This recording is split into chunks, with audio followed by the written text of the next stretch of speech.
On Saturday, June 15th, in Round Rock, Texas, a Juneteenth festival was cut short after a fight broke out and gunfire ensued. A handful of testimonies from the night of the event can give a true picture of the chaos and panic that resulted.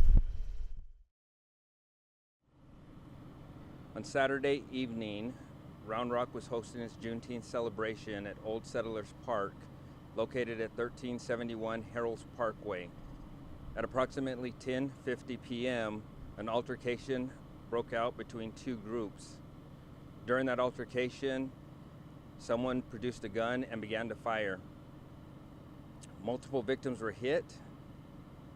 Officers who were on scene at that concert immediately responded.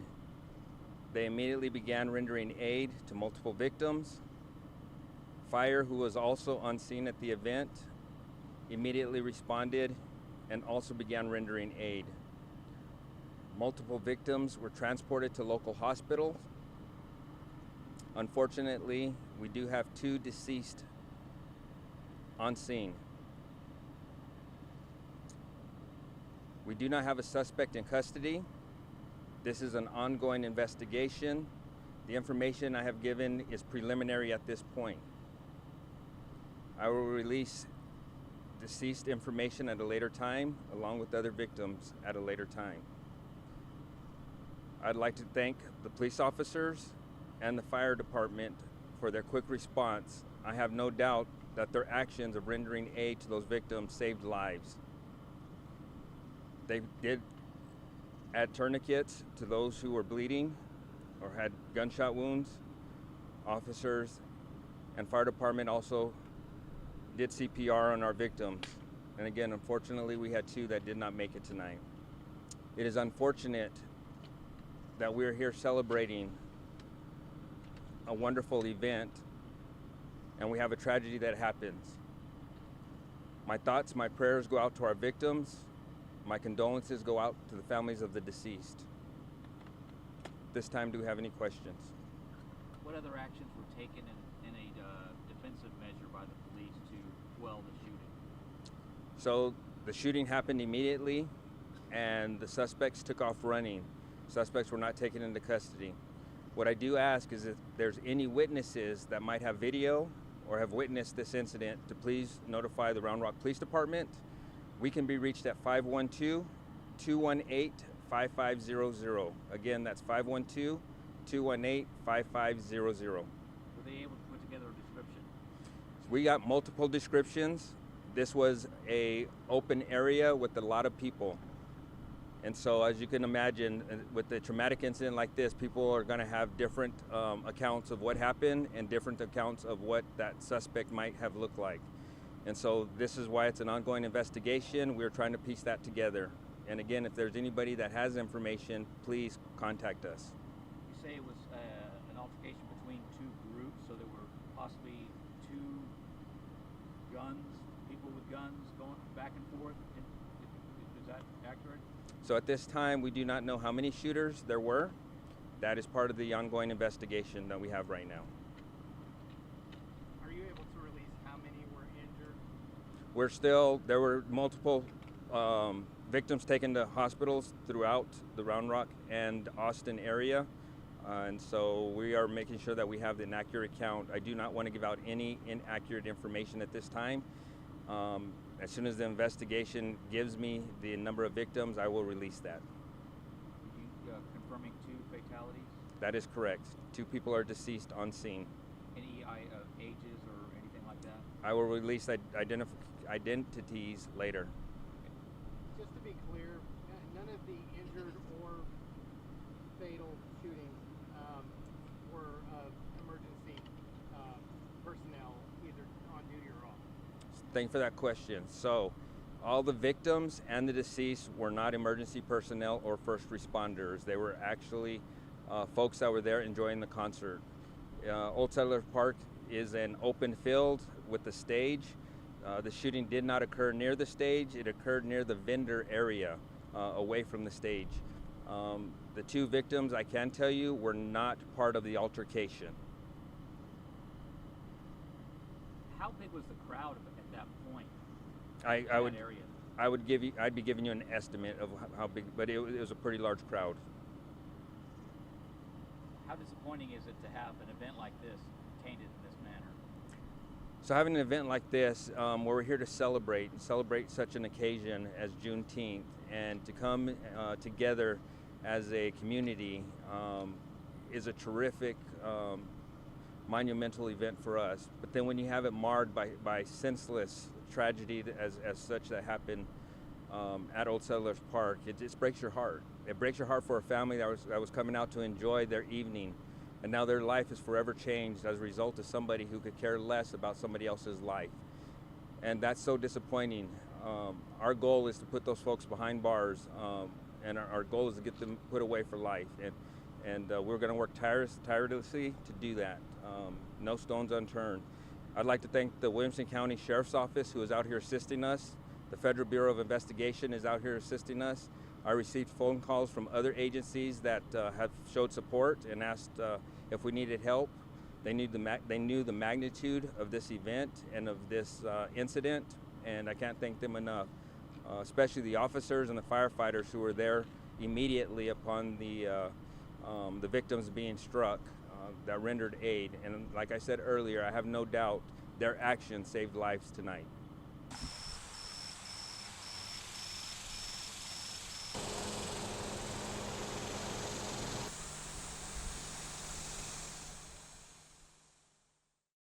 So we were down at the bottom, like near the stage, and we hear a loud crack over the speaker that was so loud, it was eerily loud, that it startled us.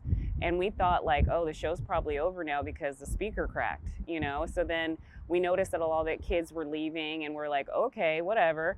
Then we hear someone mention, it was like a kid walked past us, and she was like, girl, they're shooting out here, we gotta go. And me and this other older lady were like, what? Like, it was just the speaker cracking. Like, these kids these days are just overreacting to, you know, little things.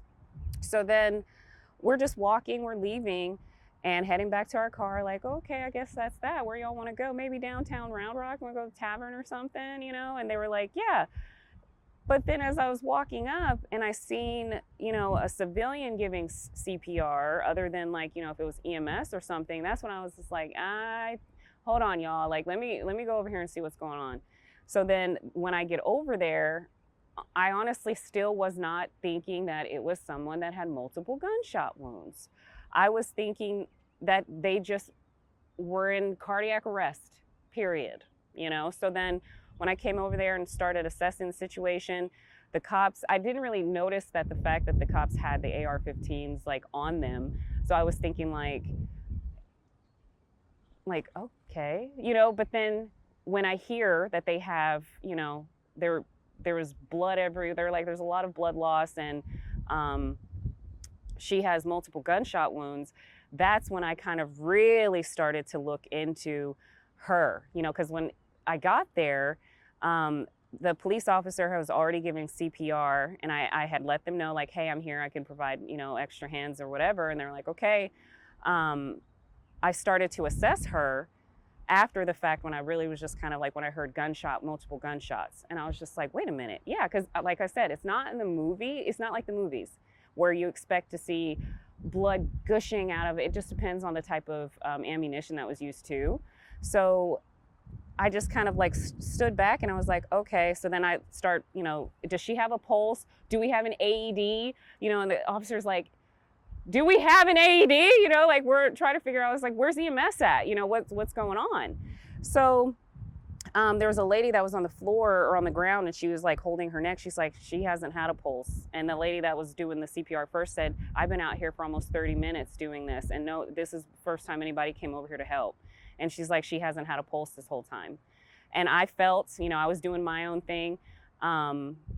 And when I seen like they moved her head and I saw the entry points in her neck, that's when I was just like, okay. Then I looked at her eyes, and I just kind of was like, all right. And by that time, EMS was coming in. And so I was just kind of taking a step back, and I was like, okay, I'll let them do what they got to do. But in my heart, I knew that she was gone.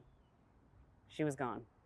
And she probably was gone instantly, you know, because it takes 2 minutes from when you get entry point, like from your neck, it's the slim chances, you know what I mean?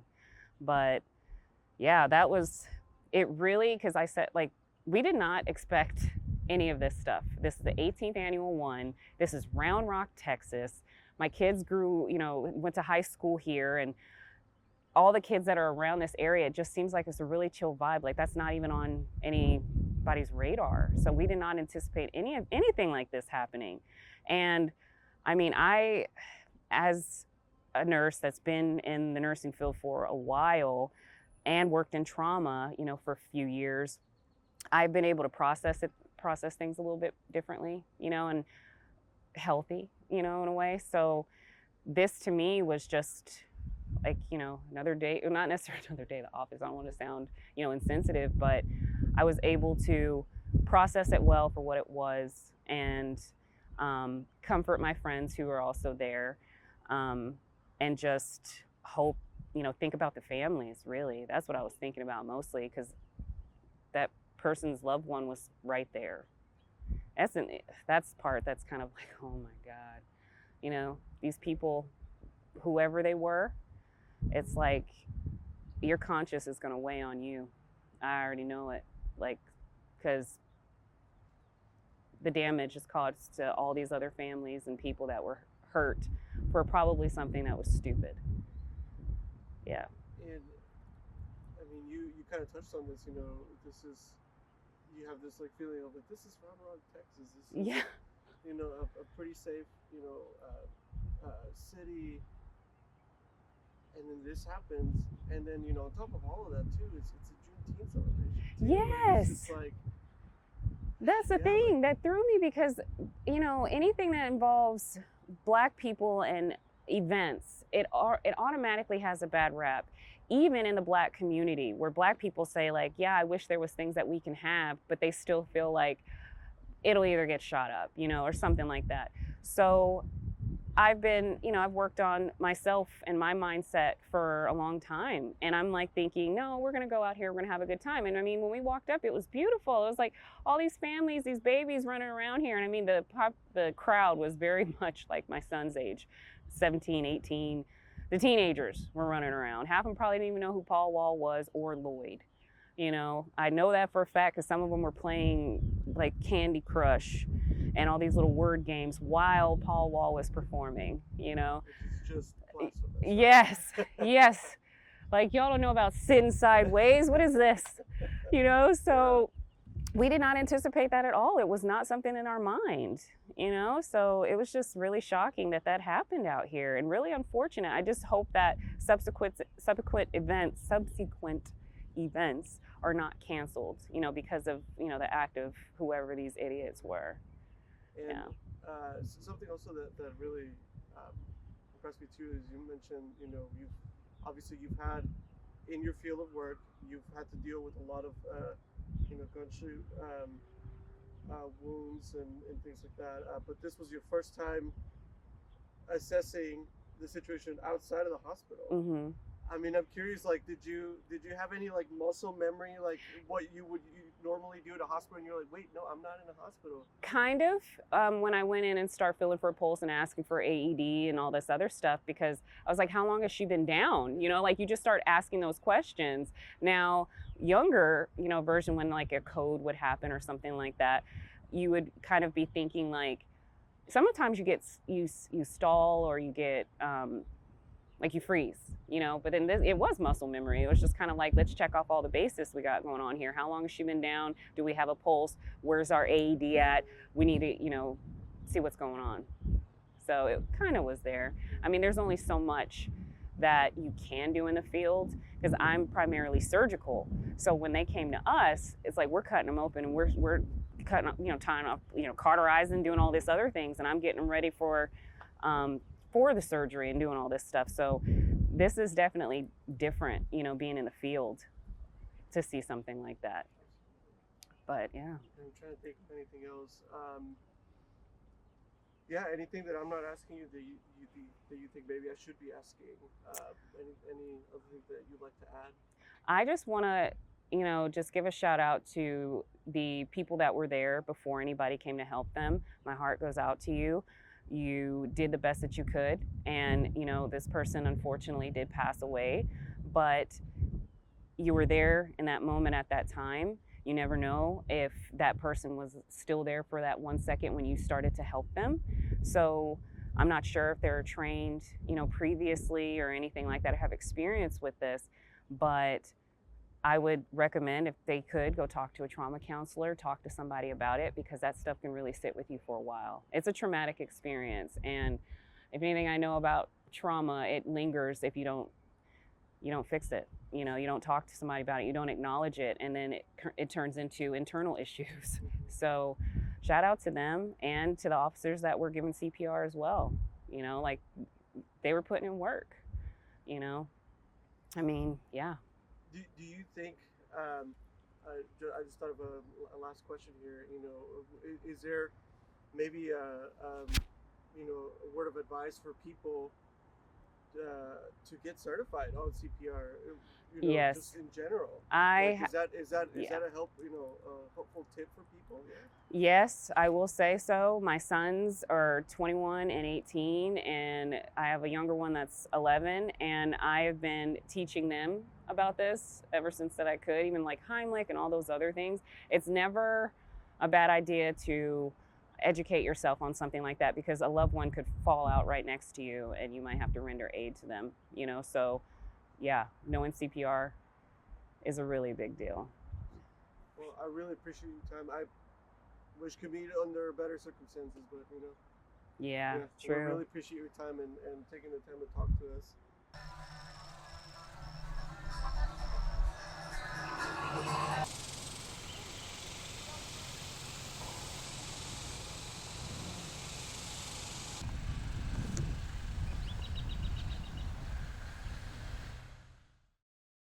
Okay, excellent. All right, so I mean, first and foremost, I would love to just hear your reaction. As all of this started unfolding, tell me a little bit about what you witnessed and all. Yeah, so I was sitting down at, at the table, kind of to the side of the tables, right in front of the tent, so I could see everybody passing by. Usually, as people would pass by, I would, just shout out what we had available. During this time of the night, Paul Wall had just kind of stepped off stage, so there was a lot of people near the stage, not too many people traveling through.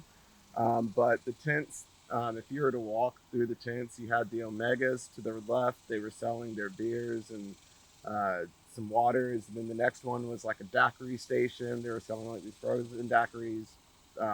Then it was ours. And right between where the Omegas are set up and where the daiquiri station was set up, um, it looked like there was like, it didn't look like a bad altercation. Definitely like a group of people were like kind of chatting away. And then initially it sounded like fireworks, but there was like small caliber weapons, right? And it, I, it had to be about like 4+ people, right? Two of the people ran towards us, and one of the guys, and our, when it all happened, that entire area just scattered, right? For us at our booth, we thought it was fireworks at first. Like it sounded like fireworks, like black cats. But there was a couple of pops in there that wasn't black cats. And that's when I kind of got down a little bit and I moved towards my table and I was still kind of looking. And then two of the suspects came running towards us. They stopped in front of me, like directly in front of me.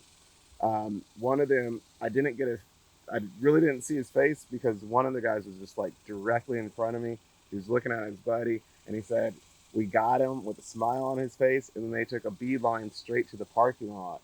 And while I was sitting there, or actually standing there, all I could think of is they're the only ones standing.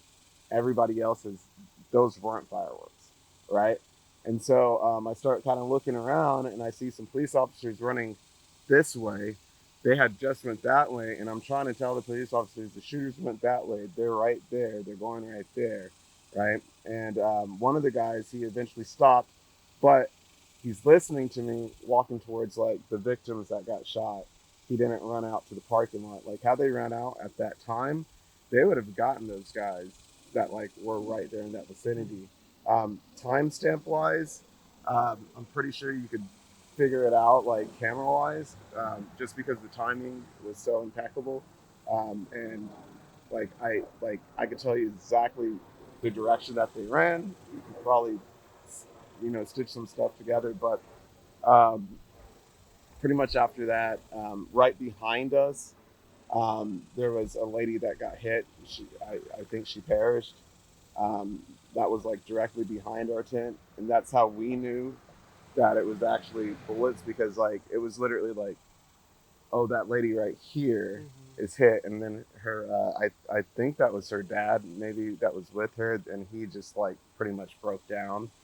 And then maybe 15 feet to my to the behind us, looking towards the stage to our left, there was another lady that had gotten shot. There was maybe right over here, there was a pregnant woman that was just, she was, you know what I mean? So yeah, at that point, this is all in a matter of seconds. At that point, I just started recording, and I didn't get, footage of the shooters, but like I did see, it's very different than anybody else that was in the area. Like I said, when it happened, everybody scattered that was in that area. Some people jumped into vendor booths, so like you had multiple vendors that just, their booths were just trashed over, their tables were pushed over because people were trying to get out of the way. And in this spot was only just happened to be two individuals that came from kind of like front of my booth to the right, that came over here, weren't even paying attention to us, like standing right there. And just the demeanor of them was just like, oh, we got them, you know what I mean? And then they just took off running, right? So yeah, it was kind of surreal, man. It was like, Yeah, I mean, and you're in the middle of all of this. Did you fear for your life at some point, or were you just kind of in? We were just kind of aware what happened like a few minutes afterwards. Like for us personally, seeing how an individual got hit behind us, we knew that like there were strays that came towards us, and so that was kind of like after we got our area marked as a crime scene, and all of our stuff is still there. Like cash box, everything. I don't want to really say that out loud, but like they held us for hours last night. I didn't get home till like 2:33 in the morning, and still with no answers or anything. Like, I was told a detective is going to call us. I don't know. It's like Father's Day. I'm supposed to be hanging out with my family. I can't really do that right now. But yeah, I don't really know how to articulate from that point on. It was for my life wise, like when I think about it, like yeah, I was like right there. It was pretty nuts. And also, the fact that this was a Juneteenth event. A Juneteenth event. How do you make sense of that? What emotions do you have when you think about that? I've got two sides of that emotion. There's this one side that's like, that wants to be radical about cultural events that happen. And so I want to make it very clear that that's not the case. Being right there, that wasn't the case. That was an altercation between, a group of black people.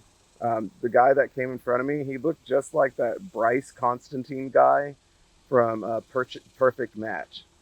Just a little slimmer. Hairdo almost the same. He had like this little sling going across his, and he had a very small caliber weapon. Right. I carry a 9, and his weapon is probably smaller than mine. What I make of it is I hope people don't think of it in terms of like an attack on the Juneteenth celebration, because it didn't look like that to me. And there were other people that were involved that ran an opposite way. Unfortunately, I didn't get to see those other people because there were a few little like altercations, that we noticed that we were just like, I'm surprised nobody said anything about this, but not a big deal. When it comes to the the culture, I think that's a different conversation to have, right? And it was definitely an individual that he looked to be between the ages of like 22, maybe 26. He was young. So they're young folks. They're young folks who think shooting at people in a crowd is okay. Will dehumanize a large group of people for their own selfish ego. Like, those are issues in society that are way far deeper than um, what any of us can plan for at any sort of event that you go to. So, does it mean that we should be fearful about going to events, or should we be super cautious about which events that we choose to go to, and being aware of your surroundings? Absolutely. Absolutely. So just making sure you're good. I mean, this seems, like the way you're describing it to me, and what we've heard kind of like being reported, and I love that you mentioned like, this wasn't like it didn't seem like it was an attack on Juneteenth. This was just an altercation between maybe a group of people. But the issue here is that now other bystanders got hurt, right? Right. And when you think about that, it's just right, like Right. I mean, there were kids that got hurt. Just that's it's insane. It's insane. I mean, my wife and my daughter, they were going to be there, and I told them, oh, don't come, don't worry about it. That would have been around the time that they would probably have left, and they would have been right around where I was, right? So, and thinking about the side that they would have been on, like they would have been right in the crossfire, right? So, yeah, it was an altercation, and there there's better ways of handling altercations. Like, I don't know why people don't walk away from people. Like, if you don't know someone and someone gets in an altercation with you, you can just walk away from them. Super easy. You don't have to give people your energy, but if you have something to prove, I don't know what it is, like, you're gonna end up in a whole different world, and it's not even worth it. And for an event like this, I really do hope that the people that did it do get caught, brought to justice for sure, especially here in Williamson County. I grew up in Round Rock. I'm from Round Rock. Everybody, it's been the saying for the longest time, what you do in Austin, you can't do in Round Rock. And I hope that, always felt that like this police department here has always held that standard and integrity and everything. I hope it gets tighter. That's all I can say. It's because we are seeing more stuff spill into Round Rock. And I hope for things like, where should we put our tax money? Things like that, when you talk about, hear other places say defund the police, that's definitely not the answer. We had so many police officers out here last night, and their response time to be able to get to that location that we were at from the shooting was probably about like 30 to 45 seconds. And even that, it was still too long of a time to have reacted to take a sprint beeline to the parking lot and get the hell out of here. Yeah. And it was maybe 10 minutes later that they locked down the roads. You know what I mean? So, like, timing is everything, especially in like a big crowd like this, right? As we mentioned, and I'll wrap it up with this question. As we mentioned, there's unfortunately there's fatalities, and and you were right around them. I mean, if you could speak to those families of those loved, they lost their loved ones, what would you say to them?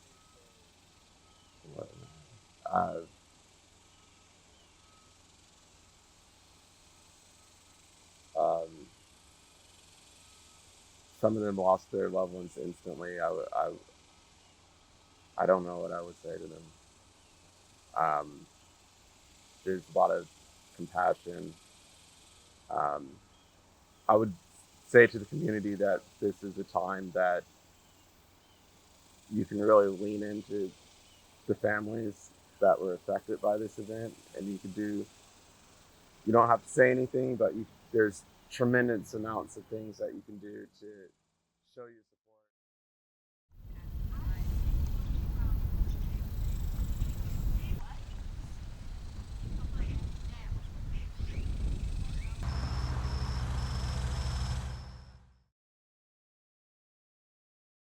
Broadly speaking, I mean, walk me through a little bit of how last night went for you. You obviously performed, had what seems like a good concert, and then obviously after that, things kind of obviously took a turn for the worse. I'd love to hear what your experience was. So actually, I finished. I finished my set, and I just finished watching Paul Wall, and we were waiting on Lloyd to come up. So we were backstage, we were backstage just talking. It's like I said, well, like you said, this is an event that's gone on for a long time, and it was a great thing. We were having fun. It was just really relaxed and laid back. And from what I understand, 16 years of no issues. And then I look at somebody who's on staff, and I said, "Hey, what's going on?" And then she lets me know what's happening. And right when she let me know that there was an issue, I looked up and there's like helicopters. So it had happened kind of quickly. So I I'm I really feel good about saying this. First of all, we need to keep keep praying for the families that are of everyone involved, and just, man, just really be diligent about praying and keeping them in prayer, because they're going to need it. Because when somebody's really ripped away from you in a moment like this without any provocation, it's kind of a hard thing. But if there's a positive note in any of this, is that I look at big picture things, right? And so the big picture is we had over 20,000 people there. And by the time I find out, and I'm backstage, so I'm closer in the know than the people in the front. So there was probably a good 5 to 10, 5 to 7, or how many thousand. I'm not a good judge of people, but it's a lot of people in front of the stage still waiting for the concert. We have no idea what's happened, right? We have no idea what's happened. And so whenever I became aware, like I said, shortly thereafter, I started noticing stuff, looking around, I'm like, okay, something's happening. And Rick and the staff at Round Rock Park and Recs, and the park rangers and the first responders did an amazing job getting everybody out there safely. Because we've heard horror stories about whenever gunshots ring out and people just start running in all kind of directions and people get trampled. You know, they did a great job, because I've never seen 20,000 people clear out and be moved around like that quickly, that safely. To your point about we hear horror stories, I hate to even ask this question. Is this the first time something like this has happened to you at a show of yours? It's the first time I've been at a show. This is the first time that I performed where something this tragic has happened. Yes. And the thing is, it's really crazy, because I just have the knowledge of it. I didn't see it. So it's really weird to just be like, okay, so why didn't I notice it? Why didn't I know? But With that, kind of when that ranger tells you what's going on, what ran through your mind? What are you thinking in that moment? at this point, I'm thinking, oh my God, I'm I'm hoping that everybody else can be safe. That's the only thing I was thinking. I was like, this is a lot of people, because they were managing how they were gonna break it to people and tell people, and they had a plan of action, and the plan of action worked, because I'm telling you, it was smooth. Had you not known, and had you not been in the area to hear the gunshots, you would have just been like, well, they must have, maybe they didn't, something else happened, but you would have no idea that that was the deal. And then to hear that that was the deal, and then to hear that there was loss of life, I mean, it's just so sad. What does it say to you? I mean, you have a very unique perspective in all of this, I think, as you were one of the people, Paul Wall too, but you were one of the people that folks were coming to this festival to come see. There's not very many, we can talk to all these people who are there, the victims, but you have a pretty unique position. What does it say to you as an artist about the direction that we're heading in when we're coming back to live music out of the pandemic, and there's such this emphasis with all these tours going on about security as we have these live events? Is there a need, do you think, for more security or more prevention of some of that sort? What would you say as an artist who's actually performing at these concerts? For someone who's been doing this a long time, um, you can't regulate evil.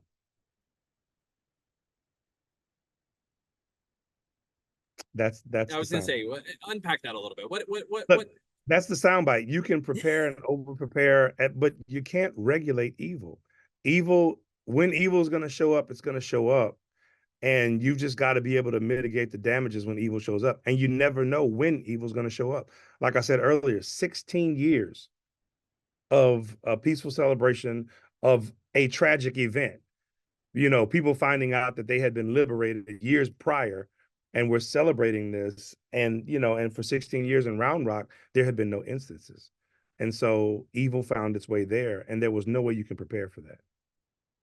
One of the things a lot of people have been drawing attention to is that this was a Juneteenth festival. It was supposed to be something to have pride in and to feel proud of and just celebrate joy and freedom and liberation.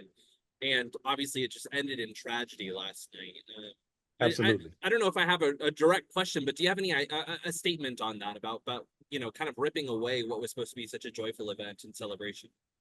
It goes back to the evil thing, but all I can say is this: we as Americans, like for example, Juneteenth celebration. It's kind of ironic that Juneteenth celebration is a celebration because it's a celebration of the slaves finding out that they had been freed years prior.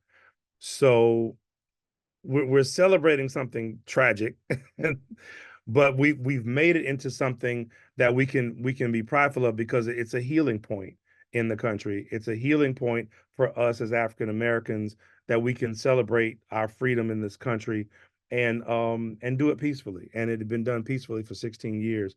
I can just say that my perspective is that evil's going to do what evil does, but we need to bring more love into the world. We need to just have more love in our music. We need to have more love in our daily walks, in our walk of life. In our daily walk of life, we need to have more love. We need to be more considerate, you know. And if somebody bumps into you, you be, hey man, excuse me, my bad. You know, that we just have to have a better. We just need to love on people more. And there's a great book that says something about, and the greatest of these is love your neighbor as you love yourself. If we can get a little bit more of that, you know, evil can show up if it wants to. The love will definitely, you know, take it out. I think I've heard of that book. I've read a couple of things from it, a couple of quotes, Yeah, but you know, it's a good book. You know, if you've never cracked it open, you might want to check it out. It's got some good tenets for life. You know, right, right. With that, you've praised the law enforcement response.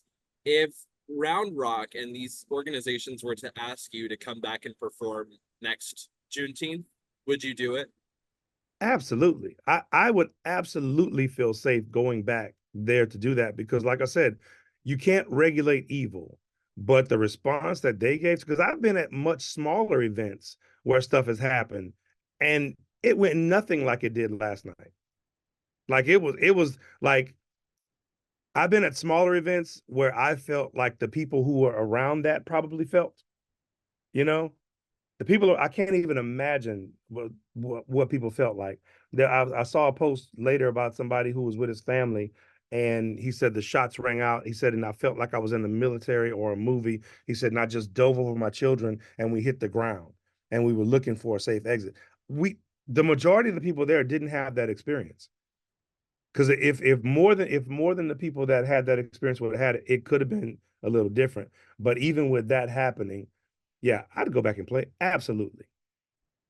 The last question I'll ask you is, I know you've spoken about what happened, but what would you say is your message to your fans and then the people who were just at the festival last night? What would you want them to know?